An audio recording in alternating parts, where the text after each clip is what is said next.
El muchacho se aficionó tanto a aquellas incursiones nocturnas que pasó mucho tiempo antes de que se le viera en la tienda de Catalino. Se hizo hombre de gallos. Te llevas esos animales a otra parte, le ordenó Úrsula la primera vez que lo vio entrar con sus finos animales de pelea.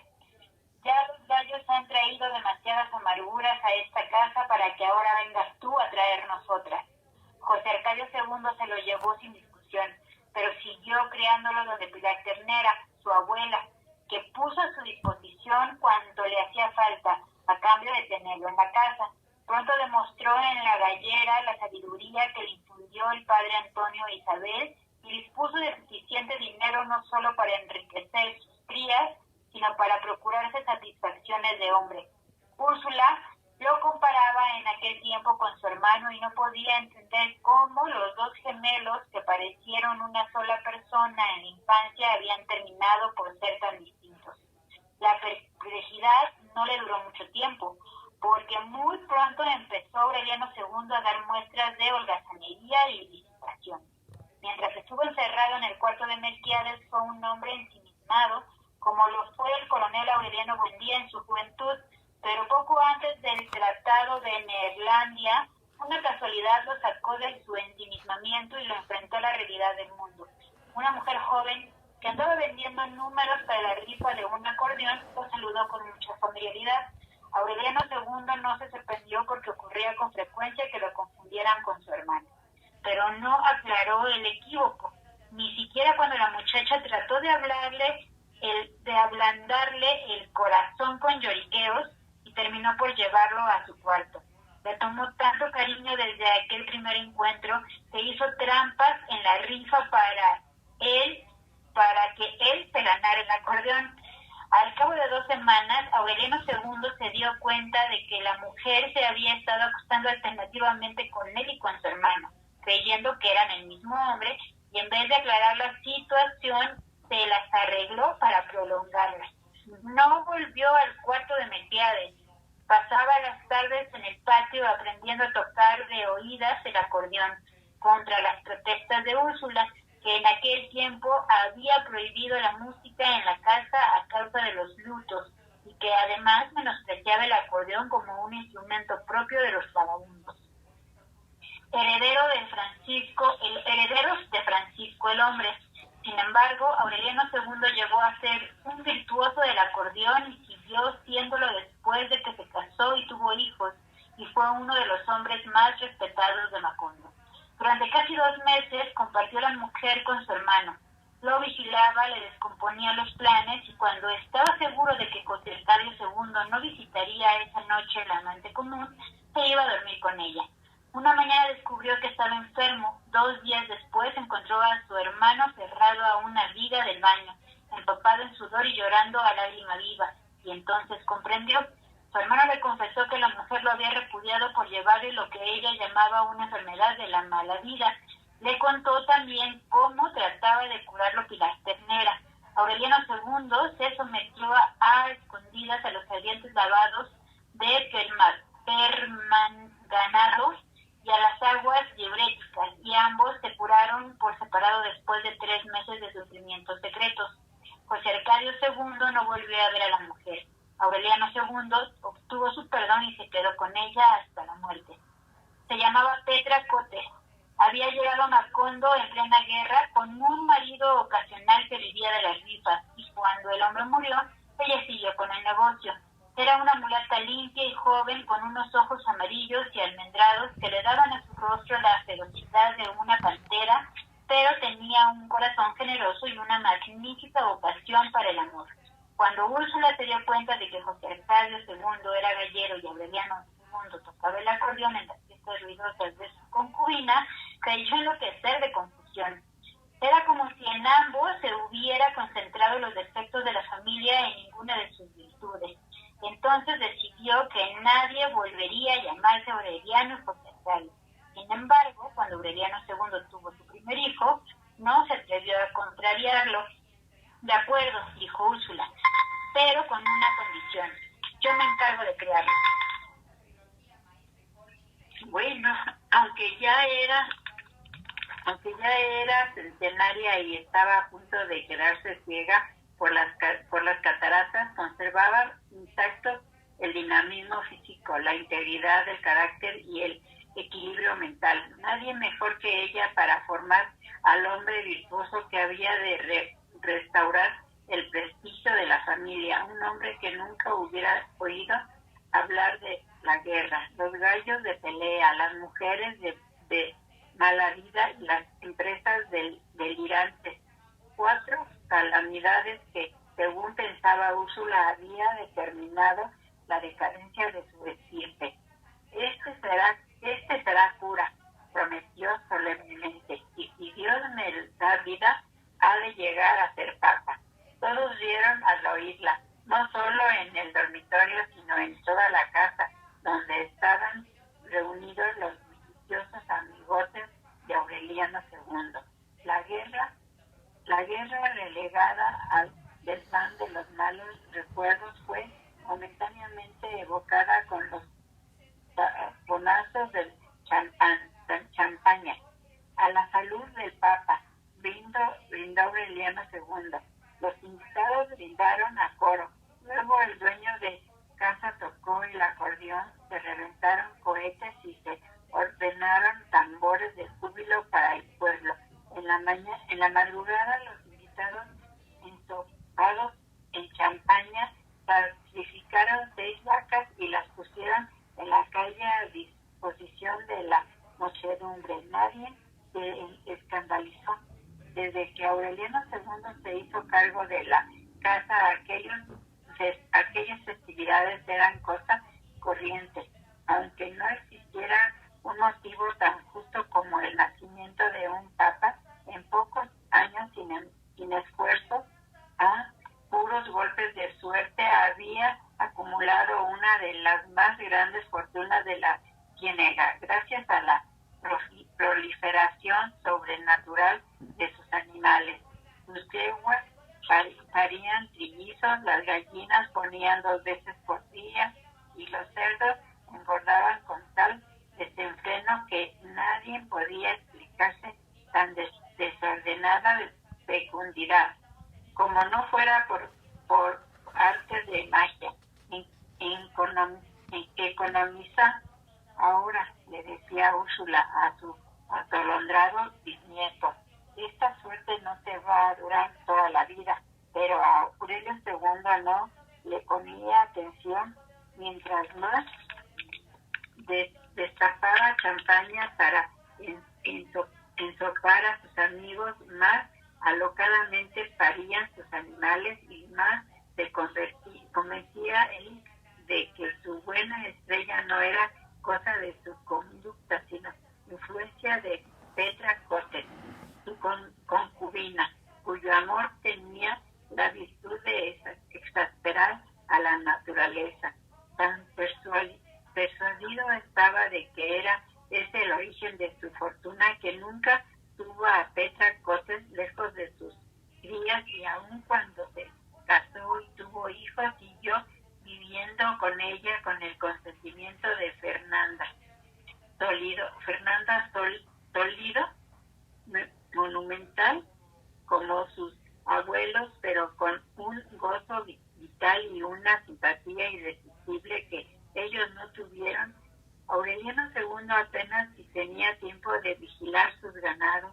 Le bastaba con llevar a Petra Cotes a sus criaderos y pasearla a caballo por sus tierras para que todo animal marcado con su hierro sucumbiera a la peste irremediable de la proliferación.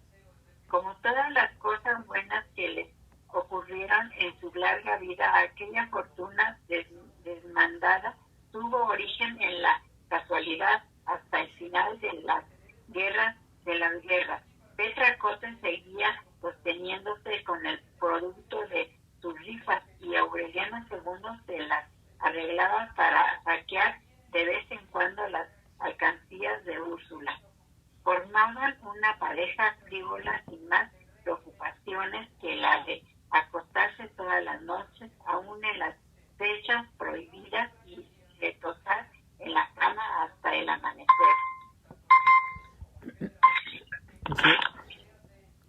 Esa mujer ha sido tu perdición, le gritaba Úrsula al bisnieto cuando lo veía entrar en la casa como un sonámbulo. Te tiene tan embobado que un día de estos te veré retorciéndote de cólicos, con un, con un sapo metido en la barriga. José Arcadio II, que demoró mucho tiempo para descubrir la suplantación, no lograba entender la pasión de su hermano. Recordaba a Petra Cotes como una mujer convencional, más bien perezosa en la cama y completamente desprovista de recursos para el amor.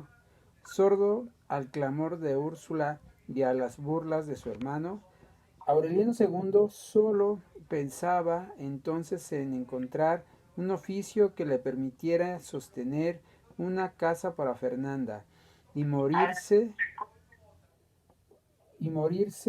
con ella, sobre ella y debajo de ella, en una noche de desafuero febril, cuando el coronel Aureliano Buendía volvió a abrir el taller, seducido al fin por los encantos pacíficos de la vejez.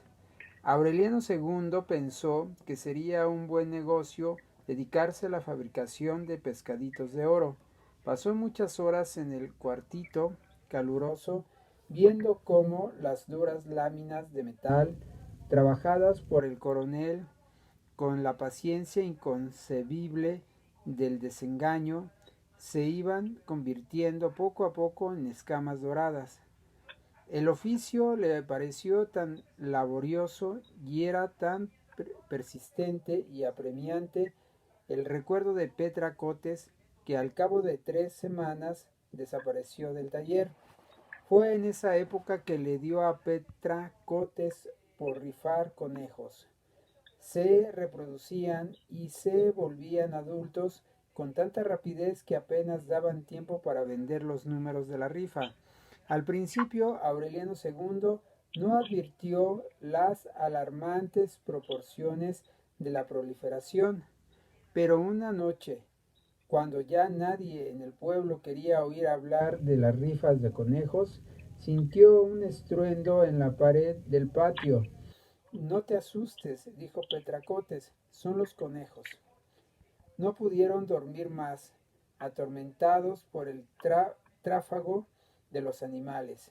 Al amanecer, Aureliano II abrió la puerta y vio el patio empedrado de conejos, azules en el resplandor del alba. Petracotes, muerta de risa, no resistió la tentación de hacerle una broma. Estos son los que nacieron anoche, dijo. ¡Qué horror! Dijo él. ¿Por qué no pruebas con vacas? ¿Por qué no pruebas con vacas?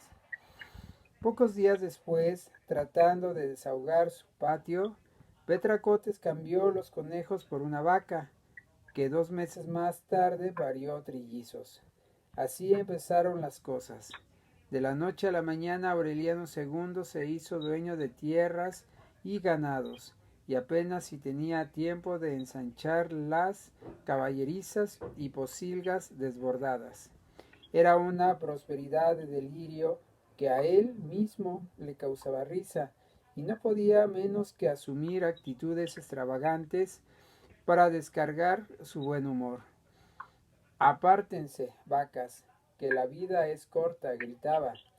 Úrsula se preguntaba en qué enredos se había metido, si no estaría robando, si no había terminado por volverse cuatrero. Y cada vez que lo veía destapando champaña por el puro placer de echarse la espuma en la cabeza, le reprochaba a gritos el desperdicio. Lo molestó tanto que un día en que Aureliano II amaneció con el humor rebosado, apareció con un cajón de dinero, una lata de engrudo y una brocha, y cantando a voz en cuello las viejas canciones de Francisco el Hombre, empapeló la casa por dentro y por fuera, y de arriba abajo con billetes de a peso. La antigua mansión, pintada de blanco desde los tiempos en que llevaron la pianola, adquirió el aspecto equívoco de una mezquita. en medio del alboroto de la familia, del escándalo de Úrsula, del jubileo del pueblo que abarrotó la calle para presenciar la glorificación del despilfarro. Aureliano II terminó por empapelar desde la fachada hasta la cocina, inclusive los baños y dormitorios, y arrojó los billetes sobrantes en el patio. Ahora, dijo finalmente, espero que nadie en esta casa me vuelva a hablar de plata. Así fue. Úrsula hizo quitar los billetes adheridos a las grandes tortas de cal y volvió a pintar la casa de blanco. Dios mío, suplicaba, haznos tan pobres como éramos cuando fundamos este pueblo. No sea que en la otra vida nos vayas a cobrar esta dilapidación. Sus súplicas fueron escuchadas en sentido contrario. En efecto, uno de los trabajadores que desprendía los billetes tropezó por descuido con un enorme San José de yeso que alguien había dejado en la casa en los últimos años de la guerra, y la imagen hueca se despedazó contra el suelo. Estaba atiborrada de monedas de oro. Nadie recordaba quién había llevado a aquel santo de tamaño natural. Lo trajeron 3 hombres, explicó Amaranta.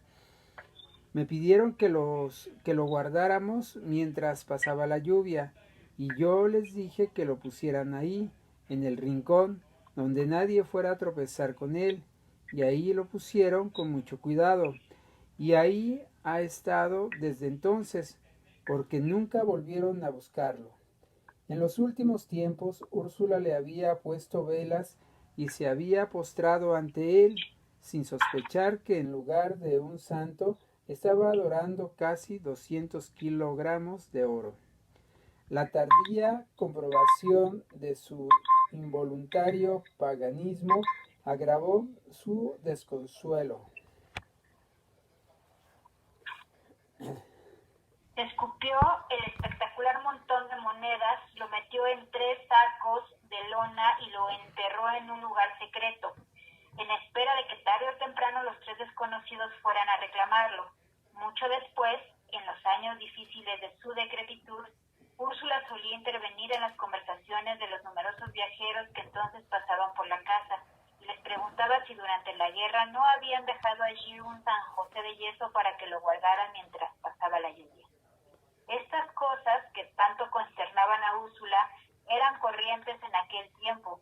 Macondo naufragaba en una prosperidad de milagro. Las casas de barro y cañabrava de los fundadores habían sido reemplazadas por construcciones de ladrillo, con persianas de madera y pisos de cemento, que hacían más llevadero el calor sofocante de las 2 de la tarde. De la antigua aldea de José Arcadio Buendía solo quedaban entonces los almendros polvorientos, destinados a resistir las circunstancias más arduas, y el río de aguas diáfanas cuyas piedras prehistóricas fueron pulverizadas por las enloquecidas almádenas de José Arcadio II. Cuando se empeñó en despejar el cruce para establecer un servicio de navegación, fue un sueño delirante, comparable apenas a los de su bisabuelo, porque el lecho pedregoso y los numerosos tropiezos de la corriente impedían el tránsito desde Macondo hasta el mar. Pero José Arcadio II, en un imprevisto arranque de temeridad, se empecinó en el proyecto. Hasta entonces no había dado ninguna muestra de imaginación, salvo su precaria aventura con Petra Cotes. Nunca se le había conocido mujer. Úrsula lo tenía como el ejemplar más apagado que había dado la familia en toda su historia, incapaz de destacarse ni siquiera como alborotador de galleras. Cuando el coronel Aureliano Buendía le contó la historia del galeón español encallado a 12 kilómetros del mar, cuyo costillar carbonizado vio él mismo durante la guerra, el relato, que a tanta gente durante tanto tiempo le pareció fantástico, fue una revelación para José Arcadio II. Remató sus gallos al mejor postor, reclutó hombres y compró herramientas, y se empeñó en la descomunal empresa de romper piedras, excavar canales, despejar escollos y hasta emparejar cataratas. Ya esto me lo sé de memoria, gritaba Úrsula. Es como si el tiempo diera vueltas en redondo y hubiéramos vuelto al principio. Cuando estimó que el río era navegable, José Arcadio II hizo a su hermano una exposición pormenorizada de sus planes, y este le dio el dinero que le hacía falta para su empresa. Desapareció por mucho tiempo. Se había dicho que su proyecto de comprar un barco no era más que una triquiñuela para alzarse con el dinero del hermano, cuando se divulgó la noticia de que una extraña nave se aproximaba al pueblo. Los habitantes de Macondo, que ya no recordaban las empresas colosales de José Arcadio Buendía, se precipitaron a la ribera y vieron con ojos pasmados de incredulidad la llegada del primer y último barco que atracó jamás en el pueblo. No era más que una balsa de tronco, arrastrada mediante gruesos cables por 20 hombres que caminaban por la ribera. En la proa, con un brillo de satisfacción en la mirada, José Arcadio II dirigía la dispendiosa maniobra. Junto con él llegaba un grupo de matronas espléndidas que se protegían del sol abrasante con vistosas sombrillas y tenían en los hombros preciosos pañolones de seda y ungüentos de colores en el rostro y flores naturales en el cabello y serpientes de oro en los brazos y diamantes en los dientes. La balsa de troncos fue el último vehículo que José Arcadio II pudo remontar hasta Macondo, y solo por una vez, pero nunca reconoció el fracaso de su empresa, sino que proclamó su hazaña como una victoria de la voluntad. Rindió cuentas escrupulosas a su hermano y muy pronto volvió a hundirse en la ruina de los gallos.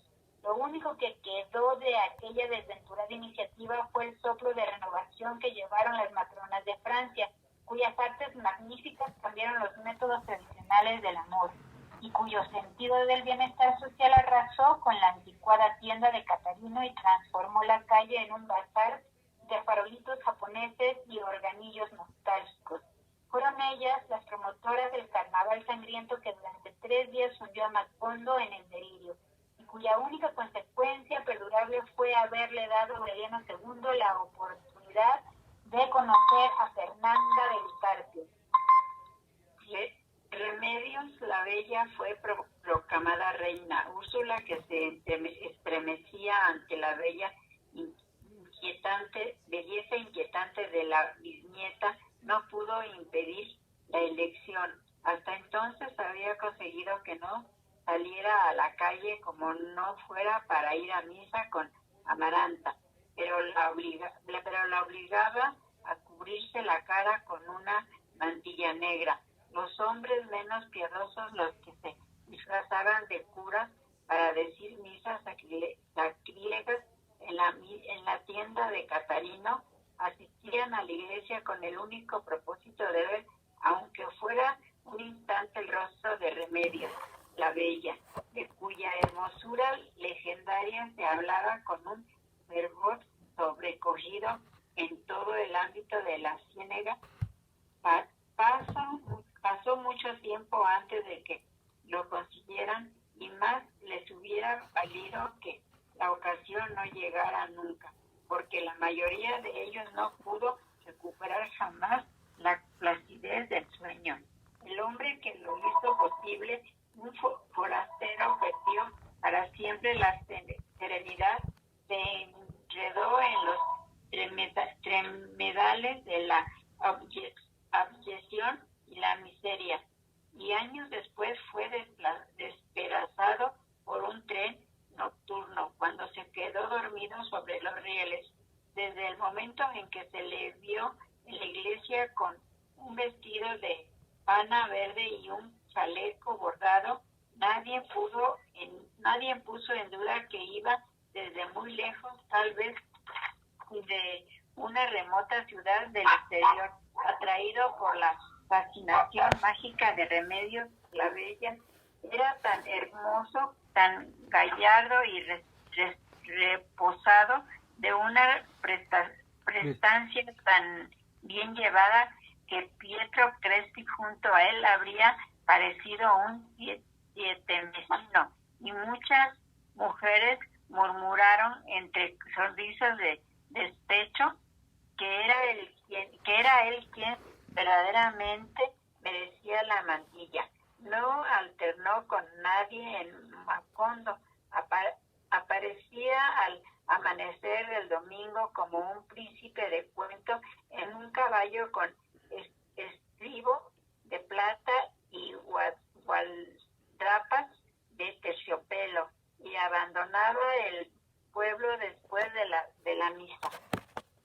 Era tal el poder de su presencia que desde la primera vez que se le vio en la iglesia, todo el mundo dio por sentado que entre él y Remedios, la bella, se había establecido un duelo callado y tenso, un pacto secreto, un desafío irrevocable cuya culminación no podía ser solamente el amor, sino también la muerte.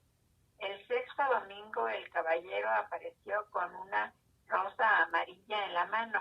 Oyó la misa de pie como lo hacía siempre, y al final se interpuso al paso de Remedios la bella y le ofreció la rosa solitaria. Ella la recibió con un gesto natural, como si hubiera estado preparada para aquel homenaje, y entonces se descubrió el rostro por un instante y dio las gracias con una sonrisa. Fue todo cuanto hizo, pero no solo para el caballero, sino para todos los hombres que tuvieron el desdichado privilegio de vivirlo. Aquel fue un instante eterno. El caballero instalaba desde entonces la banda de música junto a la ventana de Remedios, la bella, y a veces hasta el amanecer. Aureliano II fue el único que sintió por él una compasión cordial y trató de quebrantar su perseverancia. No pierda más el tiempo, le dijo una noche. Las mujeres de esta casa son peores que las mulas. Le ofreció su amistad, lo invitó a bañarse en champaña, trató de hacerle entender que las hembras de su familia tenían entrañas de pedernal, pero no consiguió vulnerar su obstinación. Exasperado por las interminables noches de música, el coronel Aureliano Buendía lo amenazó con curarle la aflicción a pistolazos. Nada lo hizo desistir, salvo su propio y lamentable estado de desmoralización. De apuesto e impecable se hizo vil y harapiento. Se rumoraba que había abandonado poder y fortuna en su lejana nación, aunque en verdad no se conoció nunca su origen. Se volvió hombre de pleitos, pendenciero de cantina, y amaneció revolcado en sus propias excrescencias en la tienda de Catarino. Lo más triste de su drama era que Remedios la Bella no se fijó en él ni siquiera cuando se presentaba a la iglesia vestido de príncipe. Y se recibió la rosa amarilla sin la menor malicia, más bien divertida por la extravagancia del gesto, y se levantó la mantilla para verle mejor la cara y no para mostrarle la suya. En realidad, Remedios la Bella no era un ser de este mundo. Hasta muy avanzada la pubertad, Santa Sofía de la Piedad tuvo que bañarla y ponerle la ropa, y aun cuando pudo valerse por sí misma, había que vigilarla para que no pintara animalitos en las paredes con una varita embadurnada de su propia caca. Llegó a los 20 años sin aprender a leer y escribir, sin servirse de los cubiertos en la mesa, paseándose desnuda por la casa, porque su naturaleza se resistía a cualquier clase de convencionalismos. Cuando el joven comandante de la guardia le declaró su amor, lo rechazó sencillamente porque la asombró su frivolidad. «Fíjate qué simple es», le dijo a Amaranta. Dice que se está muriendo por mí, como si yo fuera un cólico miserere. Cuando en efecto lo encontraron muerto junto a su ventana, Remedios la Bella confirmó su impresión inicial. Ya ven, comentó, era completamente simple. Parecía como si una lucidez penetrante le permitiera ver la realidad de las cosas más allá de cualquier formalismo. Ese era al menos el punto de vista del coronel Aureliano Buendía, para quien Remedios la Bella no era en modos alguno retrasada mental, como se creía, sino todo lo contrario. Es como si viniera de regreso de 20 años de guerra, solía decir.